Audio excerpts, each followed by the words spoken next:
देखो आप लोग अन्यथा नहीं मानना, हम लोग जो हैं, हम लोग जो पूजा आदि करते हैं वो भाव की दृष्टि से तो कई बार बहुत अच्छी होती है, पर शास्त्रीय विधि की दृष्टि से वो बहुत उत्तम नहीं होती है। इसलिए जहाँ आप जाओगे वहाँ आरती में कुछ न कुछ फर्क दिखाई पड़ेगा, पूजा में भी कुछ न कुछ फर्क दिखाई पड़ेगा। ये अब तक निश्चय नहीं हो पाया कि भाई एक जैसा ही सब जगह हो। उसका कारण क्या है? उसका कारण है कि कहीं हम भाव का तो आदर करते हैं पर शास्त्र की विधि का आग्रह नहीं रखते हैं। शास्त्र की विधि का आग्रह कर रखते हुए और भाव का समादर करना, ये सोने में सुगंध जैसा है। इसके लिए बहुत आवश्यक है कि हमें पूजन की पद्धति को शास्त्र की विधि से सीखना चाहिए। पुराने महापुरुष तो मंदिरों में भी भगवान की पूजा सिखाते थे कि ऐसे पूजा करो तो भगवान की पूजा में प्रवेश प्राप्त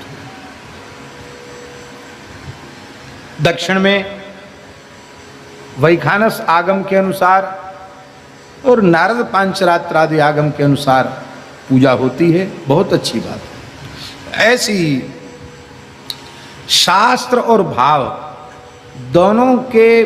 दोनों से संवलित भगवान की पूजा की बात आचार्य चरण कर रहे हैं। सम्यक भगवान के अर्चन करने से, पूजा करने से और महाराज जी को भगवान में प्रेम जग जाता है। अब उनकी पंचोपचार पूजा, षोडशोपचार पूजा, महाराजोपचार पूजा जो आपसे बन पड़े उस प्रकार से आप पूजा करो। और महाराज जी, ठाकुर जी इतने सरल हैं, इतने सरल हैं। आप अकिंचन साधु हैं, कुछ नहीं है आपके पास। एक घड़ा मंदाकिनी जी का जल बढ़िया छान कर भर लाओ और एक टोकरी भर के बढ़िया हरी हरी तुलसी पुष्प ले आओ और केवल विधि का उच्चारण करते चले जाओ और प्रत्येक उपचार के साथ तुलसी पुष्प ही अर्पित कर दो। इतने मात्र से ठाकुर जी संपूर्ण पूजा स्वीकार कर लेंगे, क्योंकि सुर साधु चाहत भाव सिंधु तोष की जल अंजलि दिए। इतनी भी आपकी सामर्थ्य नहीं, केवल जल से भगवान तृप्त हो जाएंगे, हैं? और जल भी एक घड़ा भर के नहीं चाहिए। तुलसी दल मात्रेण जलस्य चुलुकेन वा, एक चुल्लू जल।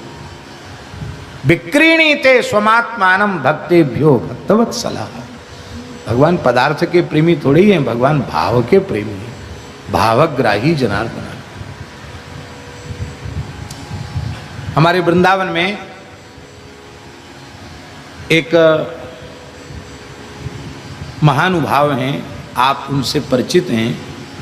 यद्यपि ये घटना जब हम अपने मुंह से बताते हैं तो उनको सुनकर बहुत संकोच होता है, लेकिन क्या करें, हमारी आदत बिगड़ी हुई है। तो वो घटना हमारे गुरुदेव से जुड़ी हुई है। स्वामी फतेह कृष्ण जी को तो आप पहचानते ही हैं, रासधारी, बड़ी सुंदर रासलीला करते हैं, राष्ट्रपति पुरस्कृत हैं गायन में। तो वो ठाकुर जी बनते थे, उस समय की बात है। फतेह कृष्ण जी रास विहारी स्वरूप में लीला करते, ठाकुर जी बनते थे। और एक स्वरूप वो राधा रानी बनते थे, श्री जी। और हमारे पूज्य गुरुदेव भक्तमाली जी उस समय विराजते थे गिरिराज जी में, लक्ष्मण मंदिर में। तो श्रावण में, भादों में कभी कभी महाराज जी वृंदावन आ जाते थे और पूज्य श्री गिरधारी दास जी भक्तमाली जी के पास, उनसे बहुत मित्रता थी महाराज जी। तो उनकी ही कोठरी में महाराज जी का आसन रहता था।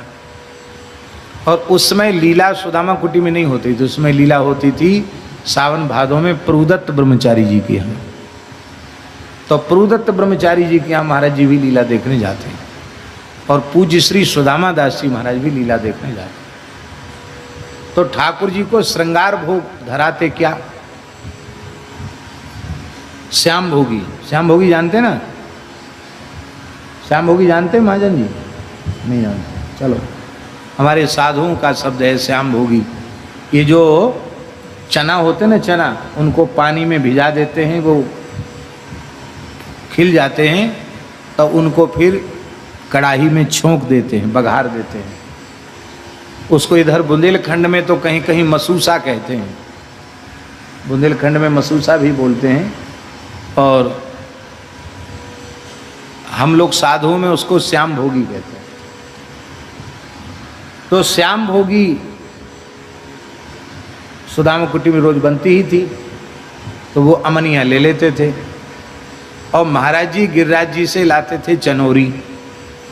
वो जो चनोरी होती ना, इलायची दाने मोटे वाले, वो चनोरी महाराज जी वहाँ से लाते थे।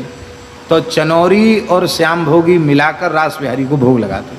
गरीबी थी, कोई सामर्थ्य नहीं थी उस समय, पुरानी बात है। अब ये बात कम से कम 60 साल पुरानी बात होगी।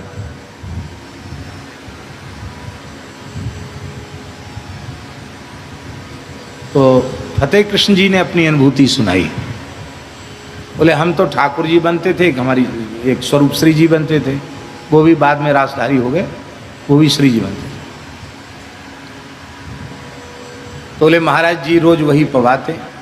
तो एक दिन हमारा श्रृंगारी बहुत बिगड़ गया महाराज जी पर। हे बाबा, तो बढ़िया माल तो लावे नहीं, रोज यही श्याम भोगी और इन्हें चनोरियन ने ले आवे हैं। अरे कभी रबड़ी ला, कभी रसगुल्ला ला, कभी गुलाब जामुन ला, बढ़िया बढ़िया चीज़ भोग लगाए। साधु यही ले के चलो आए, और ठाकुर जी इस चीज़ का भोग नहीं लगा, मना कर दिया उसने, नहीं ये भोग नहीं लगेगा। श्रृंगारी जानते हैं ना, जो स्वरूप का श्रृंगार करते हैं। महाराज जी ने कहा कोई बात नहीं। तो स्वामी फतेह कृष्ण जी बता रहे थे कि मैंने देखा महाराज जी के नेत्र भरा है। हम तो बालक ही थे, हमको दया आ गई, नाय श्रृंगारी हम तो भोग लगाएंगे, और ये हमको बहुत प्रिय हैं। ठाकुर जी ने कहा हमको बहुत प्रिय हैं, हम तो भोग लगाएंगे। जब ये प्रार्थना की महाराज जी, ठाकुर जी ने जब ये कहा, तो महाराज जी भावाविष्ट हो गए, और पत्तल युगल सरकार के सामने पत्तल परोस करके महाराज जी वही चनोरी मिली हुई श्याम भोगी परोसने लगे। प्रभु लड्डू, फिर ठाकुर जी पालें, प्रभु बर्फी, प्रभु पेड़ा, प्रभु गुलाब जामुन, एक एक व्यंजन का नाम ले रहे हैं। और इस संस्मरण को सुना के फतेह कृष्ण जी आज भी सजल हो जाते हैं। कहते बाबा हम क्या बताएं, हमारे स्वरूपाई की सबसे बड़ी अनुभूति है। बाबा अपने श्रीमुख से जो कहते थे उसी व्यंजन का स्वाद श्री जी को और हमको प्राप्त होता है।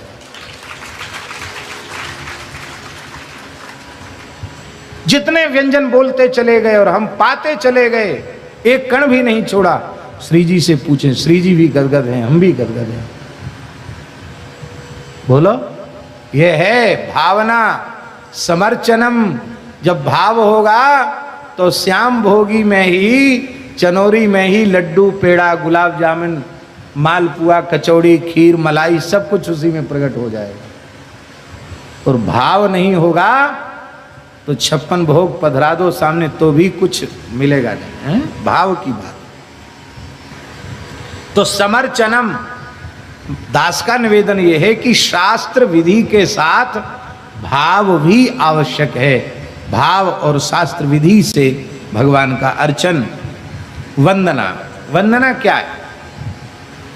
देखो प्रणाम के संबंध में लिखा है, प्रणामो दुख शमनः, प्रणामो दुख शमनः। प्रणाम संपूर्ण दुखों का शमन करने वाला है। दास के मन में ऐसा विचार उत्पन्न होता है, दुख है क्या? अहम, क्या है दुख? अहंकार ही दुख। अहंकार अति दुखद डमरुआ, मानस रोगों में गोस्वामी जी ने कहा। अहंकार ही दुख का बाप है। अहम शून्य हो जाइए तो आप दुख रहित हो जाएंगे।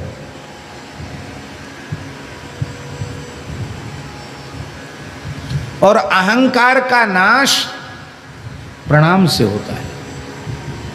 प्रणाम करने का अभ्यास हो जाए, आदत बन जाए प्रणाम करने की, केवल नाटकीय ढंग से नहीं, हृदय से प्रणाम। किसको प्रणाम? गोस्वामी जी के शब्दों में, जड़ चेतन जग जीव जत सकल राम मैं जान,